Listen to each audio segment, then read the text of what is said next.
வணக்கம். இப்போ நாட்டுக்கோழி சிக்கன் பிரியாணி ஈஸியான முறையில் எப்படி செய்வதுன்னு பார்க்கலாம். இது 5 கிலோ சிக்கன் 5 கிலோ ரைஸ் எடுத்துருக்கோம். இந்த வீடியோவை நீங்கள் ஸ்கிப் பண்ணாது பாருங்கள். ஈஸியான முறையில் எப்படி பிரியாணி செய்வதுன்னு பார்க்கலாம். வாங்க எப்படி செய்யலான்னு பார்க்கலாம். கறியை நம்ம மிக்ஸ் பண்ணுறதுக்கு ஒரு பாத்திரத்தில் 1/2 லிட்டர் தயிர், 1/2 லிட்டர் தயிர், 2 டேபிள் ஸ்பூன் மிளகாய்த்தூள், 3 டேபிள் ஸ்பூன் கல் உப்பு. உப்பு காரம் நம்ம தேவையான அளவுக்கு போட்டுக்கணும். கரிப்பு அதிகமாக இல்லாதபடி நீங்கள் ஆட் பண்ணிங்க. இதுக்கு சால்ட்டும் போடலாம், கல் உப்பும் போடலாம். ஒரு 1/4 கை அளவு நான் போடுறேன். அதிகமாக கரிப்பு காரமும் இல்லாத அளவுக்கு நீங்கள் போட்டுங்க. நம்ம கட் பண்ணி வச்சுருக்கிற நாட்டுக்கோழி நல்லா ஒரு 2-3 வாட்டி நல்லா க்ளீனாக வாஷ் பண்ணிக்கங்க. கடைசியாக மஞ்சத்தூள் விட்டு நல்லா க்ளீனாக கழுவிங்க. ஏன்னா நீச்சு ஸ்மெல்லு அப்போ தான் போகும். அதனால் நல்லா க்ளீனாக வாஷ் பண்ணிவிட்டு இந்த மசாலாவில் நம்ம ஆட் பண்ண போகிறோம். இதை ஒரு கரண்டியால் நல்லா க்ளீனாக நல்லா மிக்ஸ் ஆகிற அளவுக்கு மிக்ஸ் பண்ணிக்கோங்க. இப்போ இது முன்னாடியே நம்ம மிக்ஸ் பண்ணுறோம். இதே நேரத்தில் நம்ம அரிசியை ஒரு பாத்திரத்தில் அளவு எத்தனை மடங்குன்ட்டு அளந்து அதையும் நல்லா க்ளீனாக வாஷ் பண்ணிவிட்டு ஊற விட்டுடணும். அரிசி 1க்கு 2 மடங்கு தண்ணி நம்ம ஆட் பண்ணுறோம். அந்த அளவு நீங்கள் செக் பண்ணி வச்சுங்க. இப்போ பாத்திரத்தை வச்சு நல்லா சூடான பிறகு 750 ml ஆயில் நம்ம இதில் சன்ஃப்ளவர் ஆயிலை ஆட் பண்ணுறோம். ஆயில் நல்லா சூடான பிறகு நம்ம கட் பண்ணி வச்சுருக்க ஆனியனை இதில் ஆட் பண்ணுறோம். ஆனியனோட அளவு 2.5 கிலோ ஆனியன் யூஸ் பண்ணுறோம். நான் இதுக்கு ஆனியன் நல்லா வதங்கிறதுக்காக இப்போ நம்ம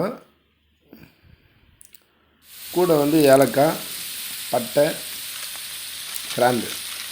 ஏலக்காய் 1 கிலோவுக்கு 6 ஏலக்காய் வீதம், கிராம்பு 7லேருந்து 8 1 கிலோவுக்கு, பட்டை 2 துண்டு 1 கிலோவுக்கு கணக்கு பண்ணி அதை போட்டுக்குங்க.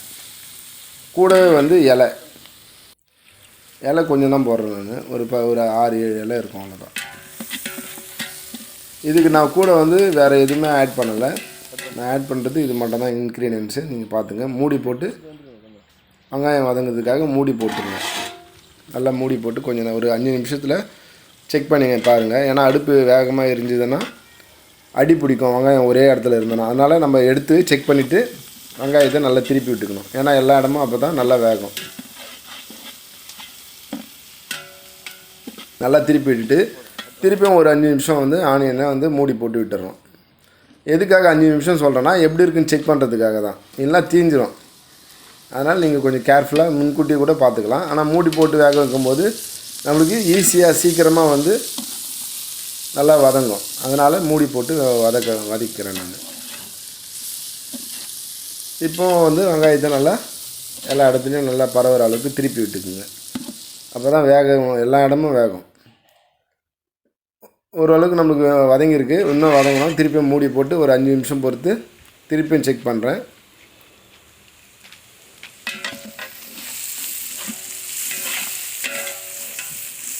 நம்ம மூடி போடாத அப்படியே விடலாம், கொஞ்சம் டைம் எடுக்கும். அதனால் மூடி போடும்போது சீக்கிரம் வதங்கிட்டோம். நம்மளுக்கு கொஞ்சம் வதங்கிடுச்சு நல்லாவே. கூடவே 1 kg 400 கிராம் தக்காளி, 2 கிலோ தக்காளி ஆட் பண்ணுறோம். தக்காளி வதங்கணும். அதனால் பெருசு பெருசாக போட்டால் வதங்க லேட் ஆகும். அதனால் ஓரளவுக்கு மீடியம் சைஸில் பொடியாகவே கட் பண்ணி போட்டுங்க. பெருசாகவும் போடலாம், ஆனால் வதங்கிறதுக்கு டைம் எடுக்கும். நம்ம சின்னதாக போடும்போது சீக்கிரமாக வதங்கிடும். அதனால் நான் உங்களுக்கு ஏற்ற மாதிரி நீங்கள் கட் பண்ணிக்கோங்க. கூடவே சால்ட்டு போடும்போது இன்னும் ஈஸியாக வதங்கிடும். அதனால் சால்ட்டு தேவையான அளவுக்கு அதிகமாக போடாதீங்க. ஏன்னா நம்ம கறியில் ஆல்ரெடி உப்பு காரம் போட்டிருக்கோம். அதனால் மீடியமாகவே போடணும். அப்புறமா லாஸ்ட்டாக நம்ம செக் பண்ணிக்கலாம். எல்லாம் வதக்கிட்டு மூடி போட்டு திருப்பியும் ஒரு 5 நிமிஷம் விட்டுட்டு பார்க்குறோம். எந்த அளவுக்கு வதங்கிக்குதுன்னு நீங்கள் செக் பண்ணிக்கோங்க. தக்காளி நல்லா வதங்குற அளவுக்கு பார்த்துக்குங்க.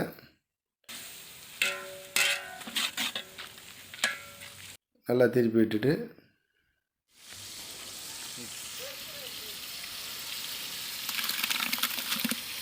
அதேமாரி பரவலாக விட்டுடணும். ஒரே இடமா விட்டிங்கன்னா அதிகமாக இருந்ததுன்னா வதங்காது சீக்கிரமாக. அதனால் ஒரு நல்ல பக்காவாக பதமாக இது பண்ணிவிட்டு கூடவே இஞ்சி பூண்டு இஞ்சி பூண்டை வந்து 1/2 கிலோ இஞ்சி 1/2 கிலோ பூண்டு நல்லா நைஸாக அரைச்சிக்கோங்க. அரைச்சிட்டு நல்லா வதக்கிக்கோங்க. இஞ்சி பூண்டு நல்லா வதங்கணும்.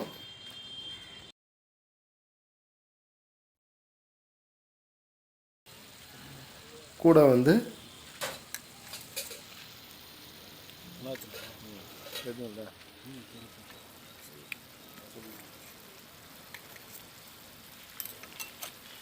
மிளகாய்த்தூள் வந்து ஆட் பண்ணுறோம். மிளகாய்த்தூள்லாம் வந்து அதிகமாக போடாதீங்க. காரம் அதிகமாக வேணும்னா போட்டுக்கலாம், ஆனால் மீடியமாக போடுங்க. புதினா ஒரு 2 கைப்பிடி அளவு, மல்லி வந்து 1 கைப்பிடி அளவு. புதினா தான் நான் அதிகமாக போடுறேன், மல்லி வந்து குறைவாக போடுறோம். 2க்கு 1 மடங்கு நீங்கள் போட்டுங்க.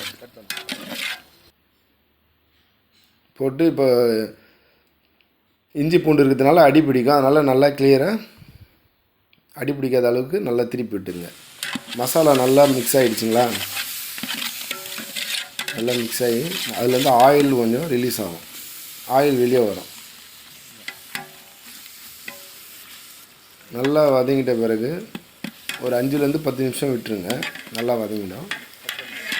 அதே போல் அது நல்லா அந்த பச்சை வாசனை வந்து ஸ்மெல்லு வந்து நம்மளுக்கு தெரியும், போகிறது நல்லாயிருக்கும்.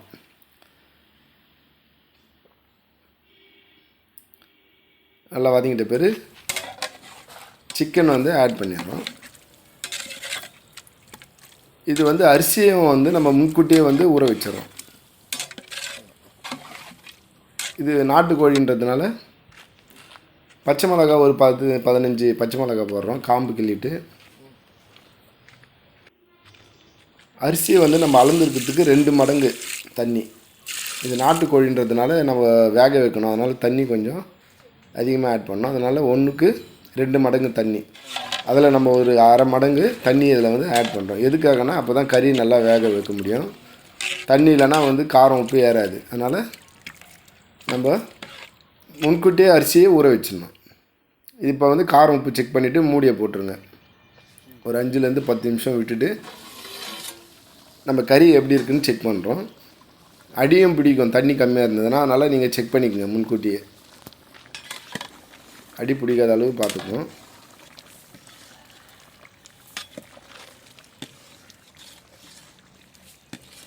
காரமும் உப்பும் ஒரு நூல் அதிகமாக இருக்கிற மாதிரி பார்த்துங்க, கறிப்பு கொஞ்சம் தெரிகிற மாதிரி. ஏன்னா கறியில் அப்போ தான் காரமும் உப்பும் நம்மளுக்கு நல்லா ஏறும். அதனால் திருப்பியும் ஒரு 5லேருந்து ஒரு 8 நிமிஷம் வந்து மூடி போட்டு வேக வைக்கிறேன்.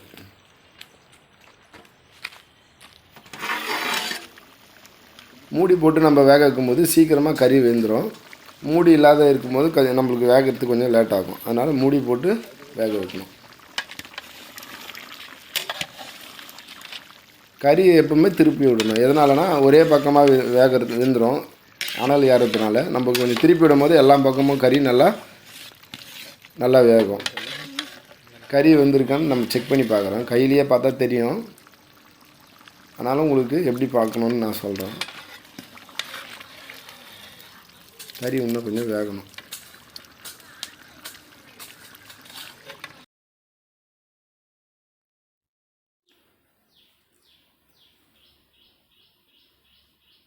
திருப்பியும் ஒரு மூடி போட்டு ஒரு 5 நிமிஷம் விட்டுட்டு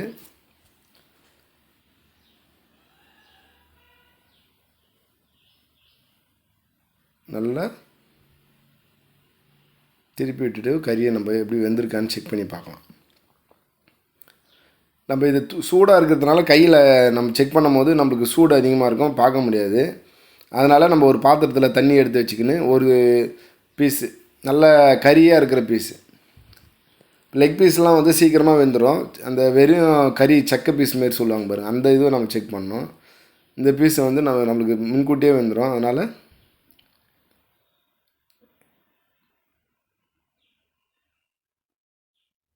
அதிலிருந்து ஒரு கறி பீஸை எடுத்து நம்ம செக் பண்ணி பார்க்கலாம்.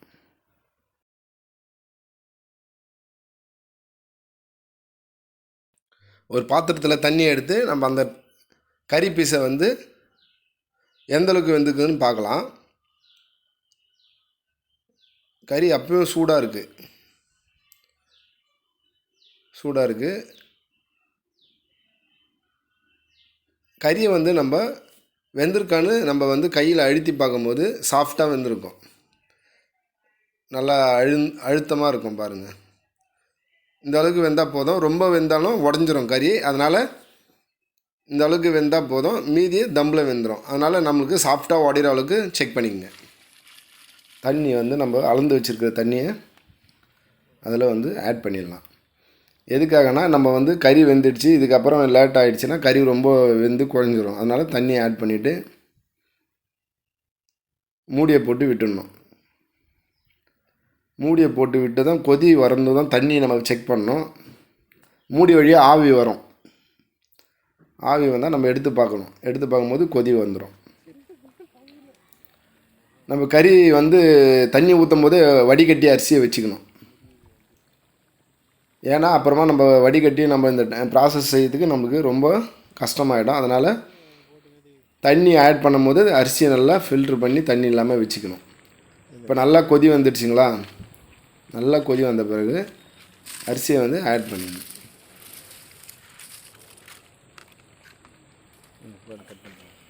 அரிசியை ஆட் பண்ணிவிட்டு நல்லா திருப்பி விட்டுருங்க.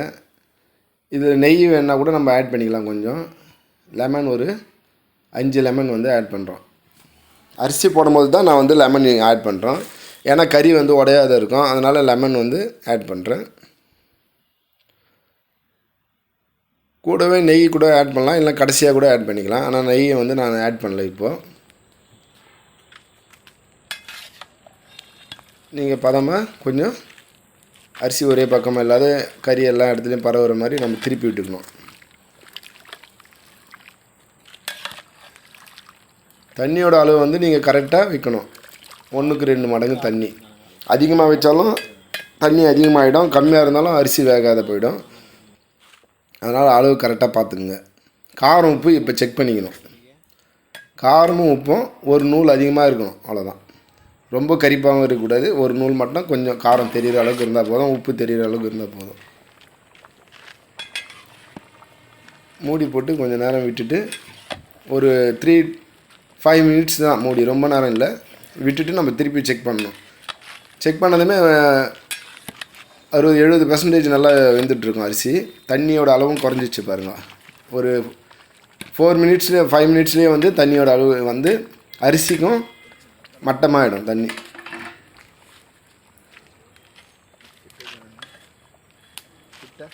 அரிசி எந்த அளவுக்கு வெந்திருக்குன்னு பாருங்கள். நல்லா அரிசி நீளமாக வரும். இந்த மாதிரி நீட்டாக வரும். கொஞ்சம் இருட்டிடுச்சு, அதனால் சரியாக காட்ட முடியல. அரிசி ஓரளவுக்கு ரொம்ப வேகாத நீட்டாக இருக்கும், நல்லா லென்த்து வந்துடும். இப்போ ஒரு 2 மினிட்ஸ் வந்து நல்லா பொறுத்து பார்க்கணும். தண்ணி பாருங்கள் குறைஞ்சிடுச்சு.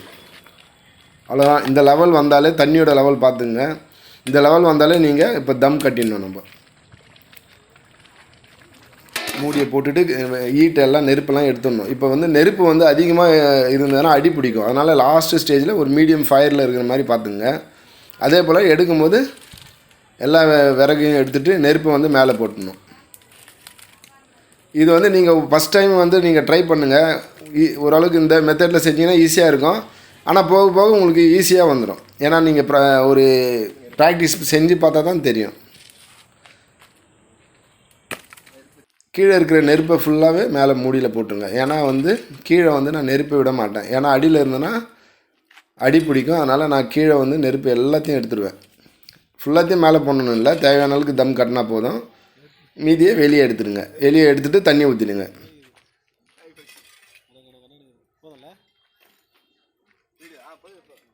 வீடியோ ஃபுல்லாக பாருங்கள், ஃப்ரெண்ட்ஸுங்களுக்கு ஷேர் பண்ணுங்கள். கரெக்டாக 20 மினிட்ஸில் வந்து தம்மை வந்து நம்ம செக் பண்ணி பார்க்கணும். 20 மினிட்ஸ் இது நான் கொஞ்சம் அதிகமாக டைம் விட்டுட்டேன். எனக்கு கொஞ்சம் வேலை இருந்ததுனால என்னால் பார்க்க முடியல. கரெக்டாக நீங்கள் 20 மினிட்ஸில் செக் பண்ணி பாருங்கள். ஆனால் கரெக்டாக வந்துடுச்சு. ரொம்ப இருந்ததுன்னா அப்படியே ஹீட் ரொம்ப உள்ளே இருந்ததுன்னா கொஞ்சம் அரிசி ரொம்ப இதுவாகிடும். அதனால் கொஞ்சம் முன்னாடி 20 நிமிஷம் விட்டு பார்த்தாலே போதும். செக் பண்ணி பாருங்கள்.